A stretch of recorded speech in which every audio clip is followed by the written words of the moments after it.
जय जैन दर्शकों, नमस्कार। मैं हूं सुधीर जैन देवगिरी और आप मेरा चैनल देख रहे हैं एस्ट्रो टाइम्स। आज हम बात करेंगे चंद्रमा की। मेष लग्न में चंद्रमा विभिन्न भावों में जाने के बाद क्या फल देता है व्यक्ति को, इसका आज हम विश्लेषण करते हैं।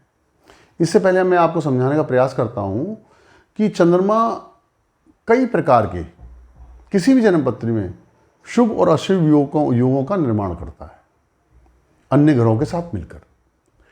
इसमें दो अशुभ योग हैं जो हमें आमतौर पर बहुत सी जन्मपत्रियों में देखने को मिल जाते हैं। शुभ योगों की चर्चा हम बाद में करेंगे। यहाँ पर मैं चंद्रमा के आपको साधारण फल बता रहा हूँ, शुभ योगों की चर्चा हम बाद में करेंगे। पहले जो दो अशुभ योग हैं जो आमतौर पर हर जन्मपत्री में तीसरी, चौथी जन्मपत्री, पांचवी जन्मपत्री में देखने को मिल जाते हैं, वह मैं आपको बताता हूँ। एक है शकट योग। ये दरिद्रतादायक योग बताया गया शास्त्रों में, यानी कि जिसकी जन्मपत्री में शकट योग बनता है तो वह दरिद्र होता है। शकट योग क्या है? शकट योग होता है यदि चंद्रमा से बृहस्पति छठे या आठवें हों, किसी भी लग्न की जन्मपत्री हो तो उसमें शकट योग बन जाता है। उदाहरण के लिए चंद्रमा मान लीजिए यहाँ पर लग्न में हो किसी भी जन्मपत्री में और बृहस्पति छठे या आठवें हो तो एक दूसरे से षष्टाष्टक हो गए। या चंद्रमा किसी जन्मपत्री में ये 10वें घर में हो और बृहस्पति यहाँ से छठे या आठवें आ जाए, तृतीय स्थान या पंचम स्थान में आ जाए तो भी षष्टाष्टक होगा एक दूसरे से। तो ऐसे में शकट योग बन जाता है जिसको दरिद्र योग बताया गया है। तो जिसकी जन्मपत्री में आप शकट योग देखें तो थोड़ा सा आपको संभलकर उसके बारे में विश्लेषण करना चाहिए। अब दूसरा आता है केमद्रुम योग। केमद्रुम योग का फल भी शास्त्रों में दरिद्रतादायक योग बताया गया है। तो ऐसे में हमने केमद्रुम योग का फल ये देखा है कि चंद्रमा के द्वारा यदि केमद्रुम योग बनता है तो चंद्रमा जिस भाव के स्वामी होते हैं और जिस भाव में स्थित होते हैं वहां के फलों में न्यूनता आती है, ना कि व्यक्ति के जीवन में दरिद्रता आती है। हो सकता है चंद्रमा की महादशा हो तो उसमें धन की थोड़ी बहुत कमी रहे, लेकिन प्रमुख रूप से ऑल ओवर ये देखा गया है कि उसके चंद्रमा जहाँ पर स्थित होते हैं और जिस स्थान के स्वामी होते हैं वहाँ के फलों में न्यूनता आती है। केमद्रुम योग कैसे बनता है? केमद्रुम योग इस प्रकार बनता है कि चंद्रमा जहाँ पर भी जन्मपत्री में स्थित हो वहाँ से द्वितीय, मान लीजिए चंद्रमा हम जन्मपत्री में मान लीजिए ये 10वें घर में स्थित हैं तो वहाँ से 12वें, ये 12वां घर हो गया, और द्वितीय ये दूसरा घर हो गया, 7वें ये 7वां स्थान हो गया। यहाँ पर कोई अन्य ग्रह ना हो तो केमद्रुम योग बन जाता है। चंद्रमा यानी कि एकदम अकेले पड़ जाते हैं। यदि इन स्थानों पर सूर्य, राहु, केतु होंगे तो भी केमद्रुम योग बना हुआ माना जाएगा। यदि कोई अन्य ग्रह बृहस्पति, बुध, शनि ये आ जाते हैं तो केमद्रुम योग भंग हो जाता है। अब हमें केमद्रुम योग में ये देखना है कि ये किस भाव में केमद्रुम योग बन रहा है और चंद्रमा उस लग्न में किस भाव के स्वामी है। ये दो प्रमुख योग हैं जो जन्मपत्री में आमतौर पर देखने को मिल जाते हैं। अब यहाँ पर आज हम बात करेंगे चंद्रमा के साधारण फलों की। हम मेष लग्न को भी चला रहे हैं, यानी मेष लग्न पे हम बातचीत कर रहे हैं, तो हम ये देखेंगे कि मेष लग्न में चंद्रमा विभिन्न भावों में जाके क्या परिणाम देते हैं। अब जैसे कि मान लीजिए किसी भी व्यक्ति की जन्मपत्री में मेष लग्न जन्मपत्री और चंद्रमा प्रथम भाव में आ जाते हैं, पहले घर में, यानी कि मेष राशि में आ जाते हैं। चतुर्थ स्थान के स्वामी हैं और पहले घर में आ गए। चतुर्थ स्थान से देखा जाता है माता, भूमि, भवन, सभी प्रकार के सुख, मानसिक शांति, जीवन के ऐशो आराम, ऐश्वर्य, लग्जरीज, ये सब चतुर्थ स्थान से देखा जाता है, घर का सुख। तो यहां पर चंद्रमा मित्र राशि, मंगल उनके मित्र हैं, मित्र राशि में आ गए तो सबसे पहले तो हम ये देखते हैं कि चंद्रमा किस चीज के कारक हैं। चंद्रमा भावुकता के, व्यक्ति के मस्तिष्क के, माइंड के, व्यक्ति की कलात्मकता के, इन सब चीजों के कारक है चंद्रमा। जब चौथे स्थान के स्वामी मित्र राशि में आ जाएंगे, वो भी मंगल की राशि होगी। मंगल किस चीज के कारक है? मंगल अग्रेसन के, मेष राशि अग्रेसन की कारक है, करेज की कारक है। ऐसा व्यक्ति की थोड़ी मानसिक तीक्ष्ण प्रवृत्ति की हो सकती है, लेकिन उसको चतुर्थ भाव से संबंधित सुख पूरी मात्रा में मिलेंगे। यहां पर हमें यह भी देखना होगा कि चंद्रमा अन्य किन ग्रहों से प्रभावित है। इस लग्न के यदि अशुभ ग्रह बुध और शनि, मुख्य रूप से अशुभ ग्रह हैं इस लग्न के, और राहु केतु ये अशुभ ग्रह हैं, तो इनसे यदि चंद्रमा प्रभावित होंगे तो उसके इन चतुर्थ स्थान से संबंधित सुखों में कमी आएगी, माता के सुख में कमी आएगी, भूमि भवन के सुख में कमी आएगी, उसकी दैनिक सुखों में कमी आएगी, उसकी बुद्धि थोड़ी विकृत हो जाएगी, दिमाग विकृत हो जाएगा उसका। अगर केतु से प्रभावित हुए तो भावुकता ज्यादा हो जाएगी, राहु से प्रभावित हुए तो व्यक्ति उन्माद का शिकार हो सकता है।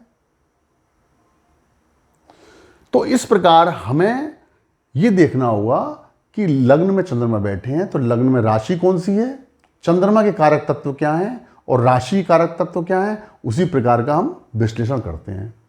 और चंद्रमा किन ग्रहों से प्रभावित है। अब चंद्रमा यहां पर मेष राशि में है। मेष राशि दूसरों पर शासन करने का, हुक्म चलाने की प्रवृत्ति देती है। चंद्रमा माता के कारक भी हैं और चतुर्थ स्थान के कारक भी हैं, तो यहां माता के प्रबल कारक होगा चंद्रमा। तो ऐसे व्यक्ति की माता दूसरों पर शासन करने की आदत होगी, ऐसी माता की अधिकार चलाने की, थोड़ी हठी स्वभाव की भी हो सकती है, क्योंकि मंगल हट का कारक भी है। पूरे परिवार को नियंत्रण में लेकर चलने वाली होंगी, वो साहसी होंगी। तो इस प्रकार हम विश्लेषण करते हैं। अब द्वितीय भाव से क्या देखते हैं, द्वितीय भाव से देखते हैं वाणी, कुटुंब, धन। अब यहां पर चंद्रमा उच्च राशि में आ गए, शुक्र की राशि में है, उच्च राशि में कलात्मक ग्रह है, तो ऐसे व्यक्ति की वाणी कलात्मक होगी, वाणी का भाव ही है। इसके साथ साथ इस चतुर्थ भाव से संबंधित जो भी फल देखते हैं हम, उनमें व्यक्ति को वृद्धि मिलेगी, यानी परिवार बड़ा अच्छा होगा, वाणी बड़ी कलात्मक होगी, रसभरी वाणी होगी, ऐसे व्यक्ति की मीठी वाणी होगी। धन का, माता का सुख उसे बहुत अच्छा मिलेगा, क्योंकि माता के द्वारा ऐसे व्यक्ति को धन भी मिल सकता है, क्योंकि माता स्थान से एकादश स्थान में चले गए चंद्र। 1 2 3 4 5 6 7 8 9 10 11 एकादश स्थान में चले गए, उच्च के हो गए। तो माता से, जमीन जायदाद से, माता से, घर से, भूमि भवन से उसको ऐसे व्यक्ति को बहुत लाभ मिल सकता है। अपनी वाणी के द्वारा लाभ मिलेगा, क्योंकि ये वाणी का स्थान है। अब बात करते हैं तृतीय स्थान की। ये स्थान होता है भाई बहनों का, साहस का, परिश्रम का। तो यहां पर चंद्रमा थोड़े भावुक ग्रह हैं, कोमल ग्रह हैं, नम्र ग्रह हैं। तो यहां पर चंद्रमा ऐसे व्यक्ति के साहस में थोड़ी सी कमी करेंगे, चूंकि अपने स्थान से 12 में चले गए। ये कर्क राशि इनकी खुद की है, इससे 12 में चले गए। तो 12 में जाने से, जैसे कि मैंने बताया, 12वां, 6वां और 8वां ये स्थान जन्मपत्री का थोड़ा सा खराब होता है। और किसी भी भाव से 6वां, 8वां, 12वां स्थान ये उस भाव के फलों में कमी करता है। अब जैसे कि मैंने आपको बताया कि यहां पर चंद्रमा 12 में चले गए, तो यहां पर ऐसे व्यक्ति को माता का, भूमि भवन का, इनका सुख कम मिलेगा। ऐसा व्यक्ति डरपोक प्रवृत्ति का हो सकता है, क्योंकि चंद्रमा बड़े कोमल ग्रह हैं, जैसा कि मैंने आपको बताया। तो इन सब चीजों को इस प्रकार से देखते हैं। और इसके साथ साथ अब हमें यह भी देखना होगा कि चंद्रमा किन ग्रहों से प्रभावित है, शुभ ग्रहों से प्रभावित है या अशुभ ग्रहों से प्रभावित है। अब बात करते हैं हम चंद्रमा चतुर्थ स्थान में। चतुर्थ स्थान का, जैसा कि मैंने बताया, चंद्रमा अपनी स्वयं की राशि में आ गए। यहां पर ये बलवान है स्वयं की राशि में, तो ऐसे व्यक्ति को मानसिक शांति मिलेगी, माता का आशीर्वाद मिलेगा, सही प्रकार के घरेलू सुख मिलेंगे, घर के आसपास अच्छा वातावरण रहेगा उसके। और ऐसे चंद्रमा पर हमें देखना होगा किन ग्रहों का प्रभाव है। शनि का प्रभाव हो गया तो ये चंद्रमा बहुत ज़्यादा खराब हो जाएंगे। और यदि गुरु का प्रभाव हो जाएगा तो गुरु त्रिकोणेश है, त्रिकोण स्थान तो चंद्रमा बहुत शुभ फल देंगे। माता भी बहुत ज्ञानवान होंगी, विद्यावान होंगी, बुद्धिमान होंगी, पायस नेचर की होंगी, रिलीजियस एक्टिविटीज में हो सकती हैं, क्योंकि चतुर्थ स्थान माता का स्थान भी है और चंद्रमा माता के कारक भी है। ऐसे व्यक्ति को बहुत मानसिक शांति रहेगी, आध्यात्मिक प्रवृत्ति होगी ऐसे व्यक्ति की। अब बात करते हैं चंद्रमा पंचम स्थान में, ये भी त्रिकोण स्थान में, त्रिकोण में चंद्रमा आ गए। यहां पर भी चंद्रमा व्यक्ति को चतुर्थ स्थान से संबंधित शुभ फल देंगे और पंचम स्थान से संबंधित शुभ फल देंगे।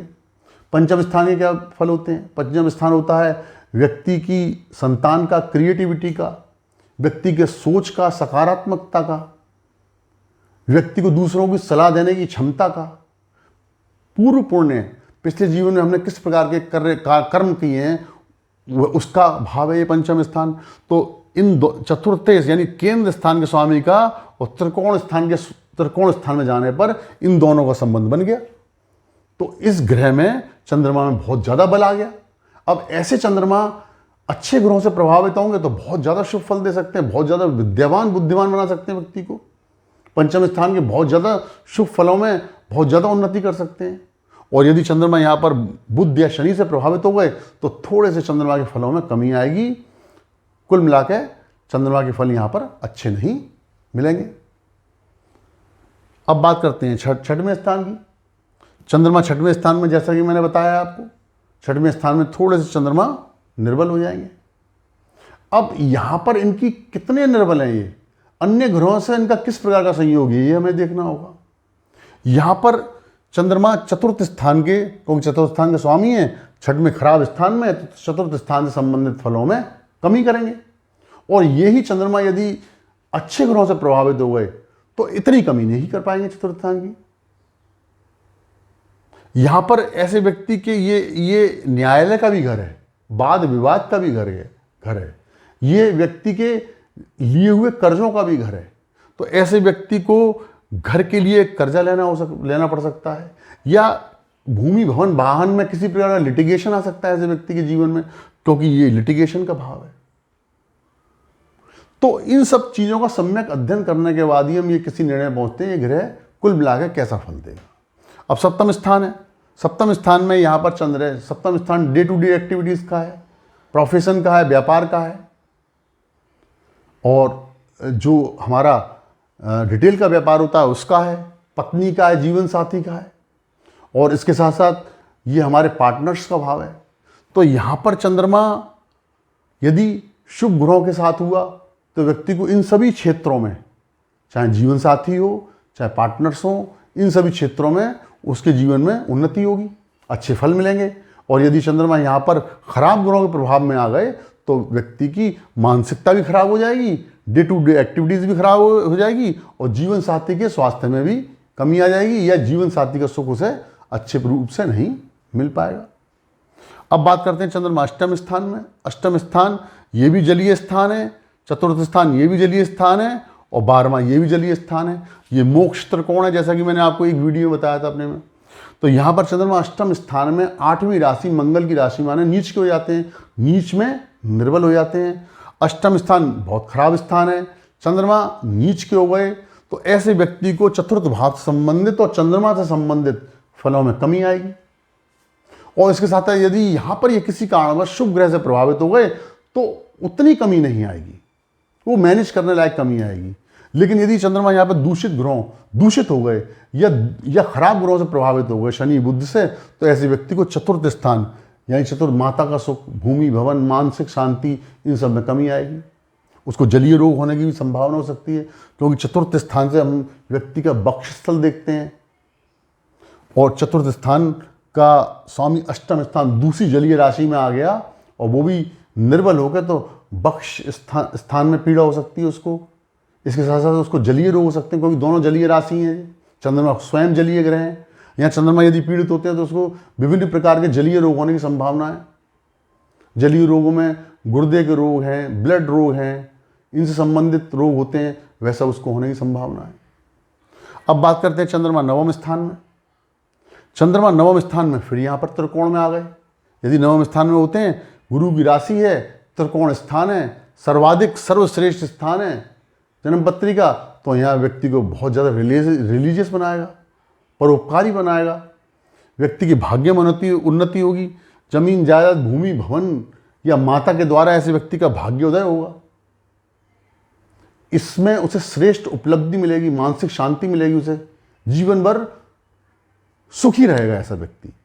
और यदि यहाँ पर वह बृहस्पति के प्रभाव में हो गए, दृष्टि में, युति में, तो सोने पे सुहागा हो गया।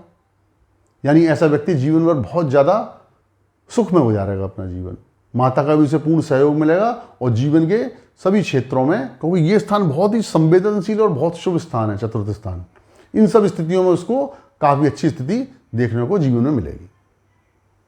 अब बात करते हैं 10वें घर में। 10वें घर में शनि की राशि में चंद्रमा है। ये व्यक्ति के जीवन के कर्मों को दिखाता है कि व्यक्ति जीवन में किस प्रकार के कार्य करेगा। तो यहाँ पर चंद्रमा की अन्य ग्रहों से किस प्रकार की स्थितियां बनती हैं, युतियां बनती हैं, ये देखना होगा। अशुभ ग्रहों से या शुभ ग्रहों से। यदि शुभ ग्रहों से बनती है तो ऐसे व्यक्ति का बहुत उत्थान होगा, बहुत प्रतिष्ठा मिलेगी जीवन में। ये प्रतिष्ठा का घर भी है, कर्म का घर है। और यदि अशुभ ग्रहों से राहु केतु शनि बुध से प्रभावित यहाँ पर चंद्रमा होते हैं तो व्यक्ति को जीवन में अपमान भी सहन करना पड़ सकता है। उसके प्रोफेशन में तरह तरह की रुकावटें आ सकती है। कर्म उसका सकारात्मक नहीं रह सकता है, किसी भी नकारात्मक कर्म में फंस सकता है ऐसा व्यक्ति। और अन्य योग देखने होंगे जन्म पत्री के। अब बात करते हैं एकादश स्थान में। एकादश स्थान में चंद्रमा अपने स्थान से अष्टम स्थान आ गया। 1 2 3 4 5 6 7 8। तो अष्टम स्थान में ग्रह को बड़ा खराब माना जाता है। अपने स्थान से यदि ग्रह अष्टम स्थान में चला जाए तो उसके फलों में न्यूनता रहती है। यहाँ पर शनि की राशि है। शनि चंद्रमा के कोई मित्र तो है नहीं। और अष्टम स्थान में अब यहाँ पर हमें चंद्रमा की बलवत्ता को, चंद्रमा कितने बलवान है, कैसी स्थिति में है, अन्य ग्रहों से, शुभ ग्रहों से या अशुभ ग्रहों से कैसे योग बना रहे हैं, उसी प्रकार हमें अध्ययन करना पड़ेगा। उसका दिमाग भी उसी प्रकार का होगा, घर के सुख भी उसको उसी प्रकार के मिलेंगे। यहाँ पर चंद्रमा का बड़ा गहराई से अध्ययन करना होगा हमें। यहाँ पर इस स्थान पर शुभ और अशुभ सभी ग्रहों का अच्छा बताया गया है, लेकिन चंद्रमा जब यहाँ पर आ जाएगा तो उस पर कैसे ग्रहों का प्रभाव होगा, उसी प्रकार के फल चंद्रमा देगा। ये हमें बड़ा बारीकी से अध्ययन करना होगा। अब हम बात करते हैं चंद्रमा की द्वादश स्थान में स्थिति। यहाँ पर मीन राशि है, जलीय बृहस्पति की राशि है। अब यहाँ ये स्थान आपका घर से दूर, बहुत दूर का स्थान होता है। विदेश यात्रा भी यहीं से देखी जाती है, आइसोलेशन भी यहीं से देखा जाता है, हॉस्पिटल्स और इसके साथ साथ एकांतवास यहीं से देखा जाता है। तो ऐसा व्यक्ति यहाँ पर चंद्रमा की अब स्थिति देखनी होगी। चंद्रमा यदि शुभ ग्रहों के प्रभाव में होंगे तो ऐसा व्यक्ति विदेश में जाके बहुत ज़्यादा प्रतिष्ठित हो सकता है, जो ख्याति मिल सकती है। विदेश व्यापार में हो सकता है ऐसा व्यापार, ऐसा आदमी इंपोर्ट एक्सपोर्ट के बिजनेस में हो सकता है। और यदि यहाँ पर ये चंद्रमा दूषित हो गए तो ऐसे व्यक्ति को विदेश में अपमानित भी होना पड़ सकता है और इसके साथ साथ उसकी कीर्ति में भी कमी आ सकती है। तो यहाँ पर हमें सभी ग्रहों का बारीकी से विश्लेषण करना चाहिए। किस घर में है, उस लग्न के अशुभ ग्रहों से संबंध बना रहे हैं या शुभ ग्रहों से संबंध बना रहे हैं, किस राशि में है, किस भाव में है, इन सब का विश्लेषण करने के बाद ही हम इस निर्णय पर पहुंचते हैं कि ग्रह किस प्रकार का व्यक्ति को फल देगा अपनी महादशा और अंतर्दशा में। चंद्रमा को बहुत ज़्यादा महत्वपूर्ण बताया गया है जन्मपत्री में। तो हमें 3 प्रकार से जन्मपत्री देखनी होती है, यानी कि हमें एक तो लग्न से, एक चंद्रमा से और एक नवांश से। यानी जिस प्रकार लग्न से हम कैलकुलेशन लगाते हैं उसी प्रकार हम चंद्रमा से लगाएंगे और उसी प्रकार नवांश से लगाएंगे। नवांश क्या होता है मैं आपको आने वाले समय बताऊंगा। नवांश का इस ज्योतिष शास्त्र में बहुत ज़्यादा महत्व है। ग्रहों के अंतिम परिणाम किस प्रकार मिलेंगे वो नवांश ही तय करता है। तो इस प्रकार जैसा कि मैंने आज आपको बताने का प्रयास किया है कि चंद्रमा विभिन्न भावों में जाके क्या फल देता है, छोटा सा प्रयास है मेरा, आशा है आपको पसंद आया होगा। इससे संबंधित यदि आपकी कोई क्वेरी हो तो आप मुझे कमेंट्स कर सकते हैं। और इसके साथ साथ यदि आपको ये वीडियो ज्ञानवर्धक लगा हो तो प्लीज़ इसको लाइक करें और मेरे चैनल को सब्सक्राइब करें। मैं चाहता हूँ मेरा ये वीडियो यहीं तक रहे। जय जिनेंद्र।